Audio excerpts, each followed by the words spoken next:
विद्यार्थी मित्रांनो, ज्या तारीखची आपण वाट पाहतो आतुरतेनं ती तारीख आता डिक्लेअर झालेली आहे। नवी मुंबई सीपी ऑफिसमधून एक नोटिफिकेशन जाहीर झालेलं आहे की 11 फेब्रुवारी 2026 पासून आपण मैदानी चाचणी घेणार आहे असं नोटिफिकेशन तुम्हाला या ठिकाणी दिसत आहे।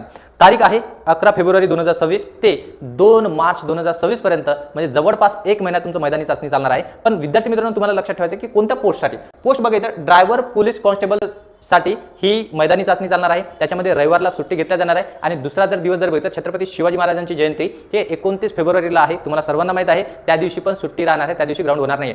वेळ चेक करून घ्या। या ठिकाणी वेळ जर बघितलं, एक्झामचा टाइम जर चेक केलं विद्यार्थी मित्रांनो, तर 5 वाजता सकाळी 5 वाजता जर बघितलं मैदानी चाचणी घेतल्या जाणार आहे। आणि जर ग्राउंड जर चेक केलं तर कळंबोली या ठिकाणी तुम्हाला दिसत आहे, जिथं मैदानी चाचणीची प्रॅक्टिस घेतली जाते, पिरियडची त्या ठिकाणी प्रॅक्टिस घेतली जाते। पोलीस हेडक्वार्टर कळंबोली या ठिकाणी ही मैदानी चाचणी होणार आहे। ओके, फिमेलसाठी इथं तुम्हाला डेट पण दिलेली आहे खाली। फिमेलसाठी जर चेक केलं 27 आणि 28 फेब्रुवारीला जर चेक केलं तर फिमेलसाठी पण डेट तुम्हाला दिलेली आहे। आणि बाकी जर बघितलं वरची जे डेट तुम्हाला दिसत आहे मेलसाठी त्या ठिकाणी डेट दिलेली आहे। ओके, तर अशाच माहितीसाठी या चॅनलला लाईक करायचं आहे, फॉलो करायचं आहे। तुमचे जे मित्र आहेत ज्यांनी ड्रायव्हरचा फॉर्म भरलेला आहे त्याच्यापर्यंत व्हिडिओ शेअर करायचा आहे। इथं थांबतो। जय हिंद, जय महाराष्ट्र।